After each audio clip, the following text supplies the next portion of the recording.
Final del texto dice conforme a mi evangelio. O en otras palabras, diciendo conforme a lo que yo he aprendido, conforme a lo que me han enseñado, lo que sé del mensaje. Cuando hablamos de evangelio, se puede referir de forma específica a las buenas nuevas de salvación, pero se puede referir también, como en este caso, a todo lo aprendido, en este caso por Pablo. Todo lo que sabe acerca del mensaje de Cristo, de salvación. En otras palabras, le está diciendo a Timoteo, mantén tu enfoque en la preeminencia de Jesucristo.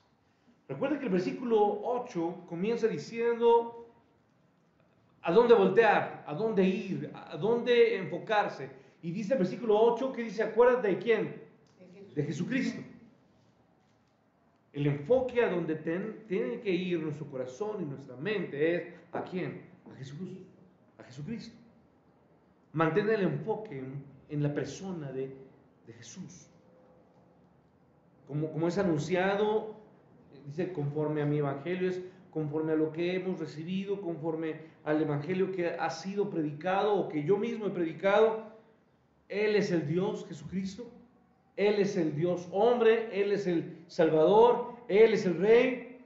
Y si recuerdas, ustedes, hablándonos a nosotros, si tú recuerdas, si yo recuerdo constantemente, continuamente, ¿a quién? A Jesucristo. Esto se convierte en una gran motivación. Jesucristo es el gran motivo. Jesucristo es preeminente y tengo que enfocarme en este punto. La persona de Jesús, es la gran motivación.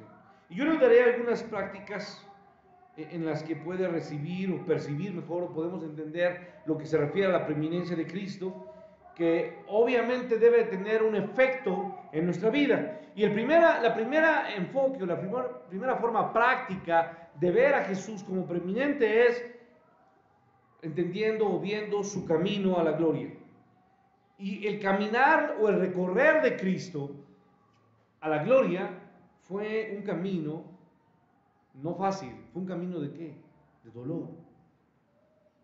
Él, para llegar a ese punto de ser glorificado, de ser reconocido, se convirtió, o más bien se constituyó o tuvo que recorrer un camino de dolor.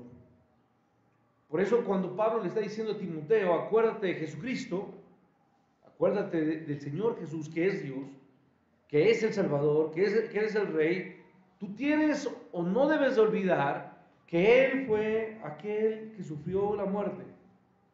Porque antes de ser resucitado, que es lo que dice el versículo 8, no lo dice así, acuérdate de Jesucristo, del linaje de David, ¿y qué dice? Resucitado de los muertos. Entonces, tienes que recordar que Jesucristo, antes de haber sido resucitado, Él tuvo que sufrir humillación, Él tuvo que sufrir hasta la muerte. Antes de ser exaltado como rey, Él tuvo que ser ¿qué? Humillado hasta lo sumo. Por eso el autor de Filipenses dice que Él se humilló y fue hasta lo sumo, se humilló. Hasta la muerte, y hasta la muerte ¿de qué? De cruz. Entonces cuando Pablo le dice a Timoteo, acuérdate de Jesucristo, está diciendo, acuérdate que Él sufrió antes de ser glorificado, Él fue humillado antes de ser coronado, y Él tuvo que morir antes de ser ¿qué? Resucitado. No puede resucitar alguien que no estuvo ¿qué? Muerto. En esta lógica. El punto es, para nosotros, los creyentes hoy en día, ¿usted cree? ¿Usted piensa que podemos escapar, como lo dice el autor de Hebreos? ¿Podemos evitar el sufrimiento? ¿Podemos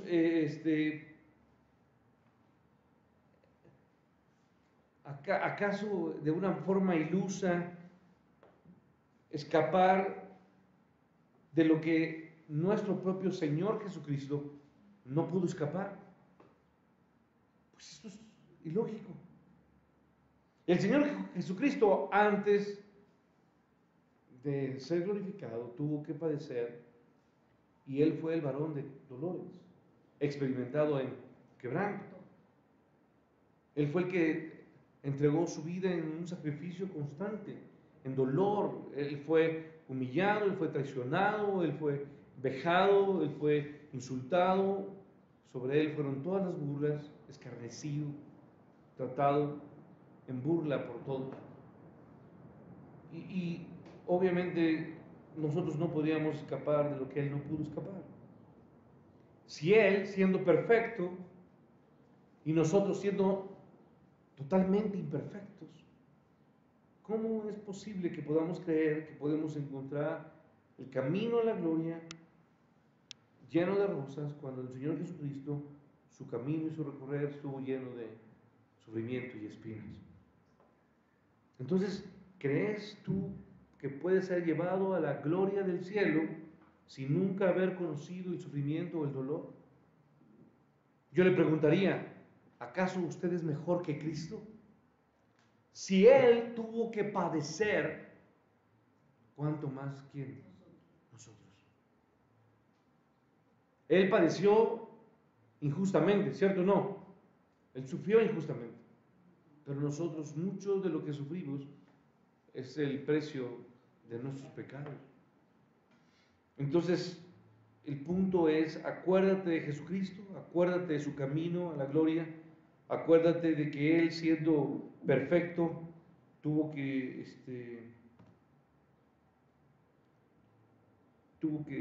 enfrentar sufrimiento. Yo quiero que me acompañe usted a Hebreos 5, un pasaje que usted y yo conocemos. Acuérdate entonces de Jesucristo. Esto es lo que debemos tener presente. Hebreos 5, 8, por favor.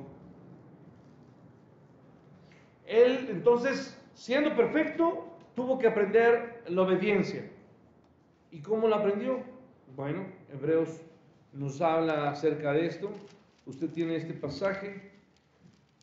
Dice el versículo 8 de Hebreos: y aunque era hijo, está hablando de hijo de Dios, por lo que padeció, aprendió ¿qué?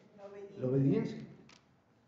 Por lo que sufrió, por lo que enfrentó, por su sufrimiento, él aprendió la obediencia.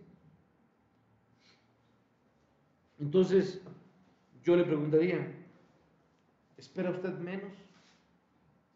¿Acaso podemos esperar menos que eso, hermano? No. Usted va a creer en lo que hoy muchas pseudoiglesias hablan o refieren acerca del Evangelio, y que el Evangelio te traerá felicidad y te traerá llenura y te traerá tantas cosas. Eso es mentira. El Evangelio no traerá eso a nosotros. Ese Evangelio de la prosperidad es una farsa. Lo que ofrece es una felicidad superficial, trivial de este mundo. Yo le preguntaría, más bien, nosotros qué tendríamos que esperar del vivir vidas auténticas, vidas entregadas para Cristo. Nosotros tendríamos que esperar entonces compartir los sufrimientos que Cristo también, ¿qué, hermanos? Padeció. Pablo tuvo que decir, por lo tanto, ahora he compartido, más bien he sufrido, he enfrentado penalidades. ¿Por causa de quién? De Cristo. Y es el versículo anterior que estuvimos viendo: como buen soldado, enfrento ¿qué? Penalidades. Porque sabe un soldado que está en la primera línea de batalla, que si está allí va a enfrentar ¿qué? Su vida está en riesgo. Hay desgaste, hay riesgo. Entonces no podemos esperar menos. No debe usted esperar otra cosa que compartir los sufrimientos que Cristo sufrió. ¿Fue rechazado el Señor Jesús? Fue rechazado. ¿Fue traicionado el Señor Jesús? Lo fue. ¿Fue negado por sus propios compañeros? ¿Acaso Pedro no le negó? ¿No fue dejado solo él? Él mostró amor por muchos, mostró gentileza y bondad hacia ellos. Él demostró de muchas formas, y cuando había el momento de confortarlo, de sostenerlo, de ayudarlo, no le creyeron. Le dejaron, ¿qué, hermanos? Solo. Él sabe de nuestro dolor, de nuestro sufrir. Él conoce nuestro dolor. Entonces, por lo que cuando usted no debe esperar otra cosa, cuando usted toma la palabra de Dios y habla y comparte de Cristo a la demás gente, ¿qué va a esperar usted? Que la gente lo busque de manera ansiada y que la gente se acerque y la gente reconozca lo que usted está haciendo. No, hermanos, la gente va a rechazar. La gente no va a querer saber de quién, de usted. La gente va a ser grosera, va a ser tosca, se va a burlar de lo que usted dice, de lo que usted piensa, de su manera de vivir, de su creencia. La gente hoy se burla de las cosas de Cristo y hace de Jesús un chiste.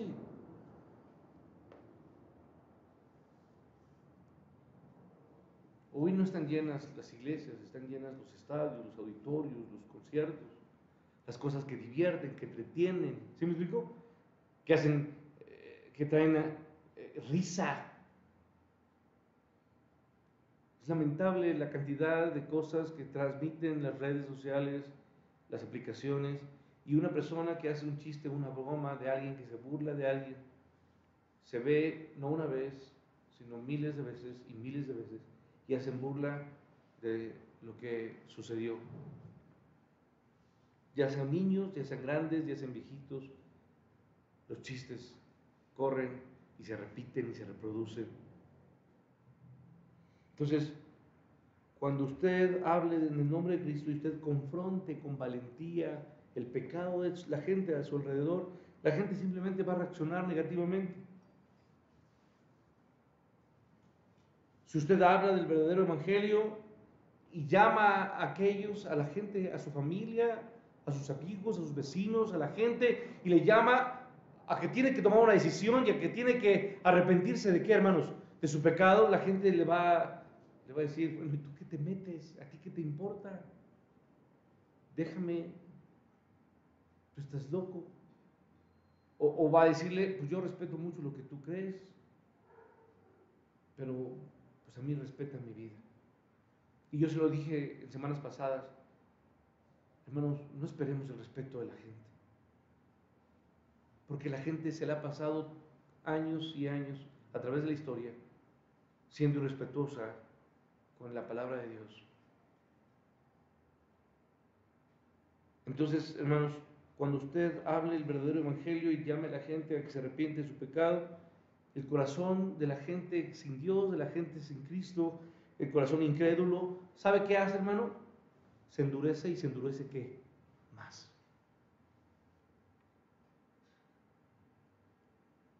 Pues póngase a discutir con un necio, hermano. Y usted le insiste, y él ¿qué dice? No. Y se enoja. Y se enoja más. Se endurece más. Pero a pesar del desprecio, a pesar del rechazo, a pesar de las burlas, a pesar de usted tiene que estar dispuesto a hacerlo. Porque si tan solo una sola alma, una sola persona reaccionara a la palabra de Dios, ¿valió la pena el riesgo? No. Valió la pena el rechazo, valió la pena la humillación, valió la pena que la gente se burlara.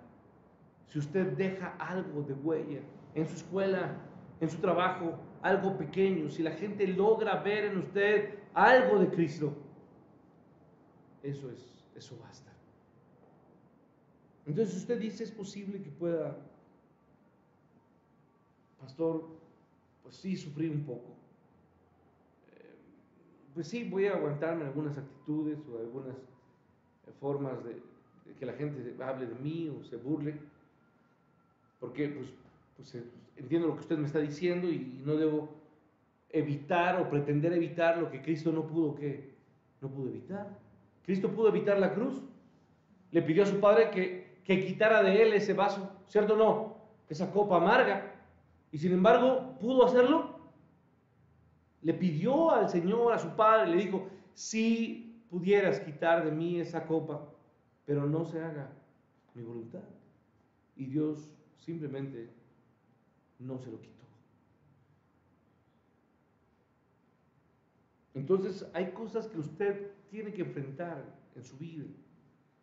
Aún nuestros jóvenes que son pequeños tendrán que enfrentar muchas cosas y ellos tendrán que enfrentar dolor y temores y muchas cosas en su recorrer y en su caminar.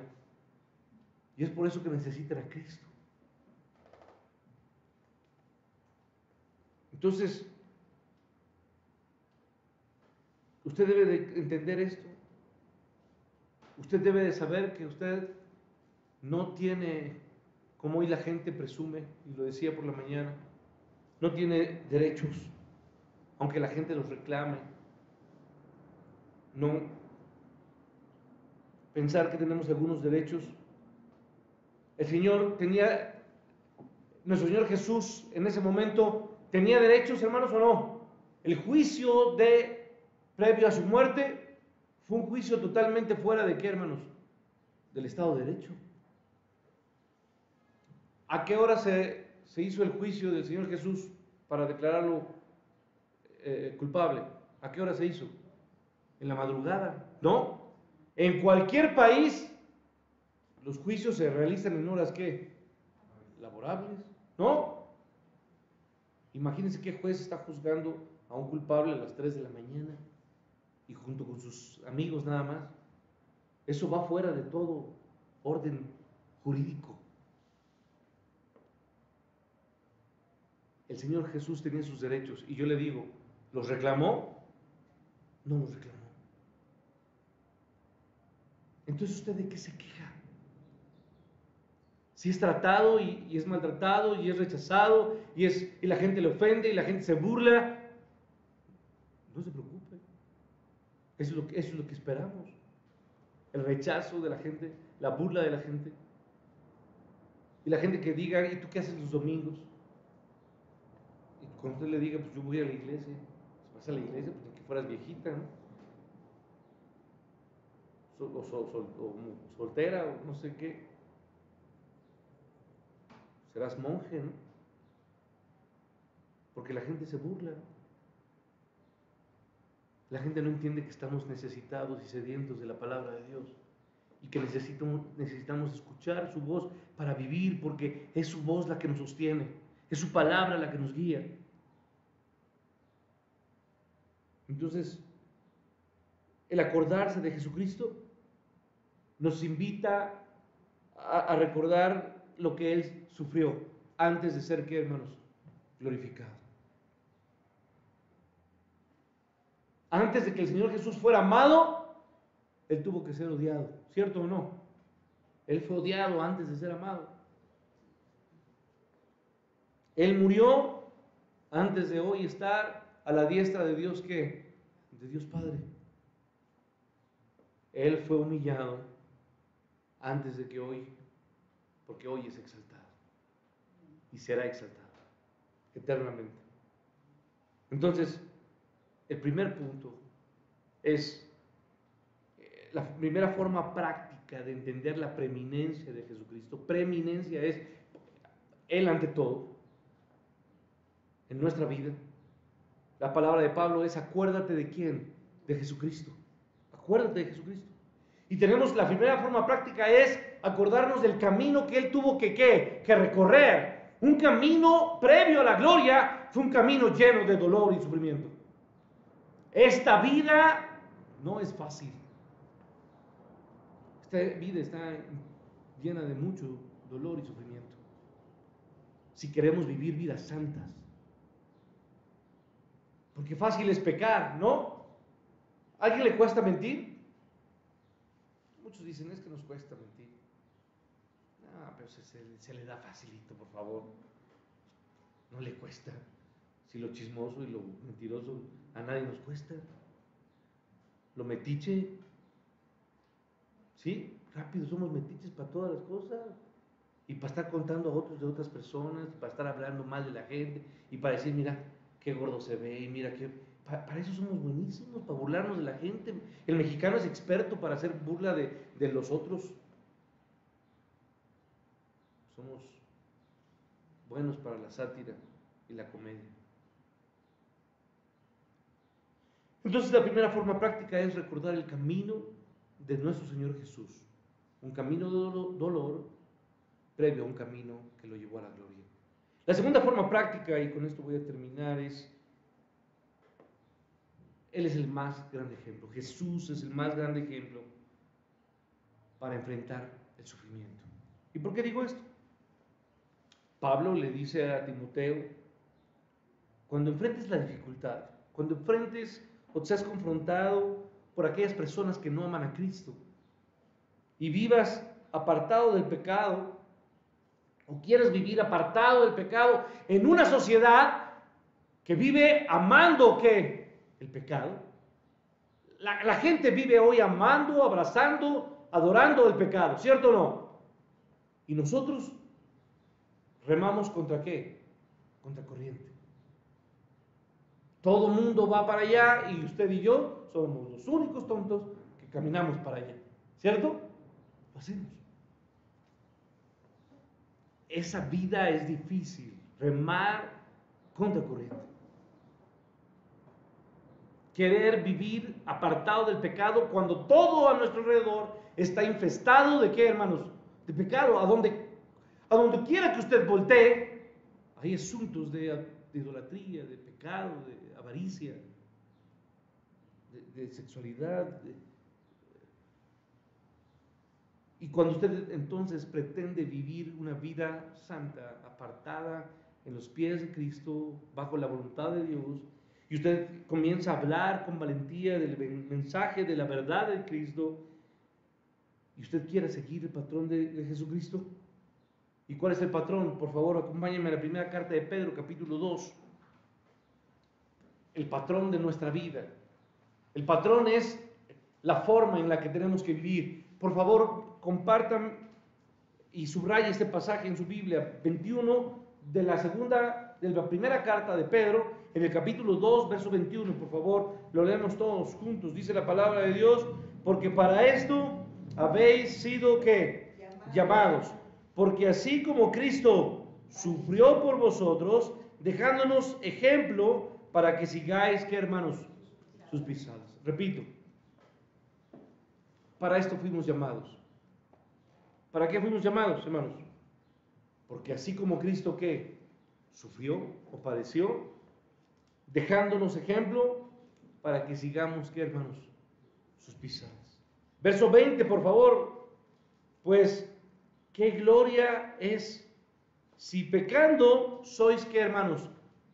Abofeteados y lo soportáis, mas si haciendo lo bueno sufrís y lo soportáis, esto ciertamente es, ¿qué dice ahí? Aprobado delante de Dios.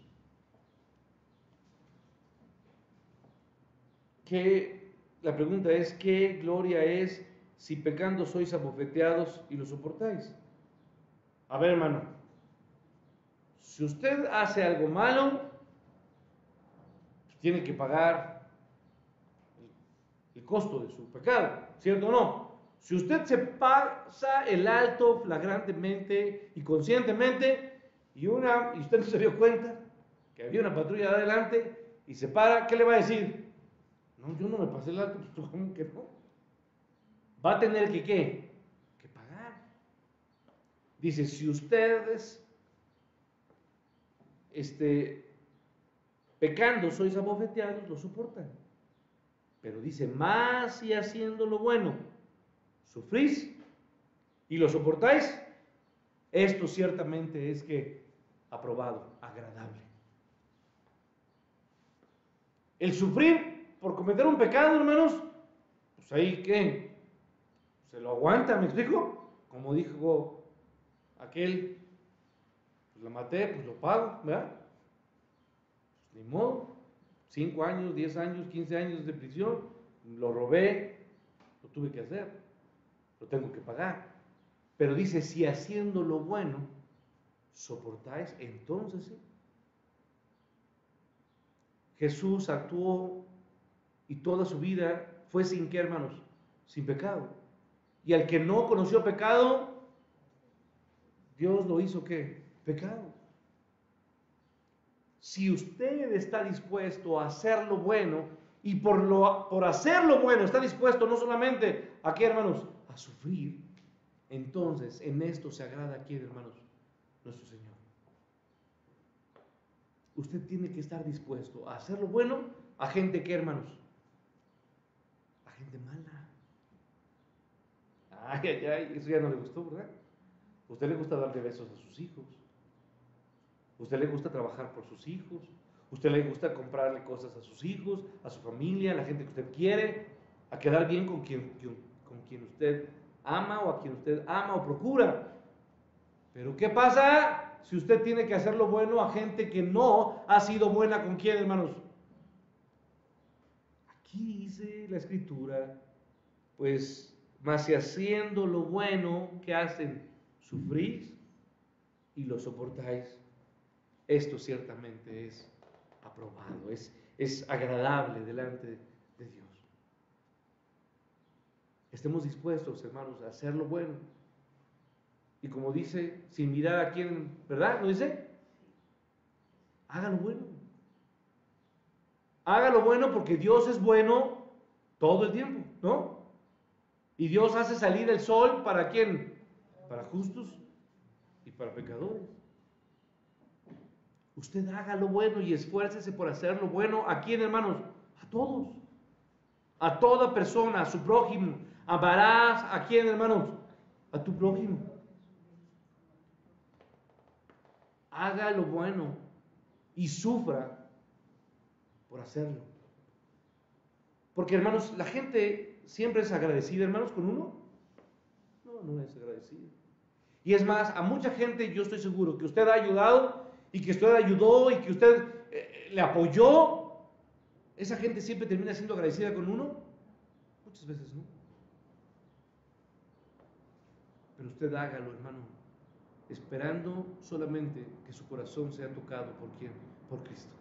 No esperando algo para usted.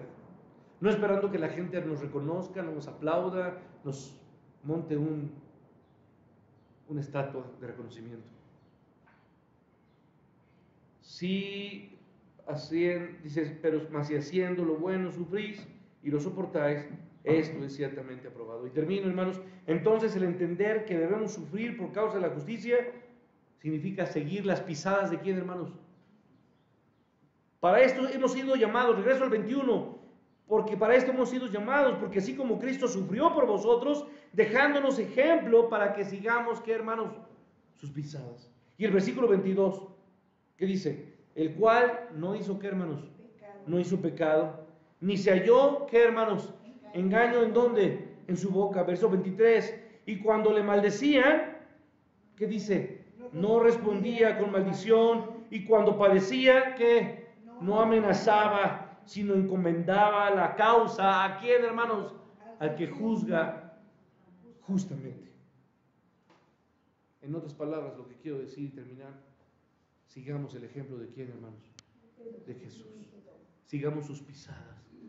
Él nos dio ejemplo de cómo debemos de enfrentar el sufrimiento. Él hizo lo bueno a muchos. Y Él padeció por muchos.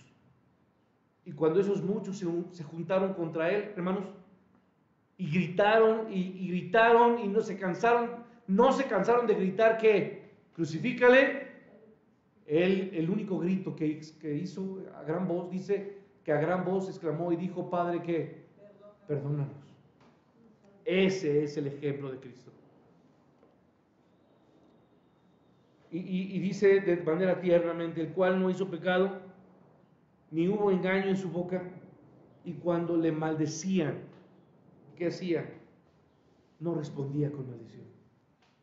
Pero somos prontos y somos prontos para airarnos, ¿cierto o no? Muy prontos. Porque somos como mecha corta, ¿no? Y si me gritas, te grito, ¿no? Dios sobre nuestros corazones. Porque todos aquí necesitamos aprender a confrontar el sufrimiento. Cuando Él fue maldecido, Él no abrió su boca. Él no hubo maldición en Él, no respondía con maldición. Y cuando padecía, no amenazaba. Porque somos buenos para amenazar.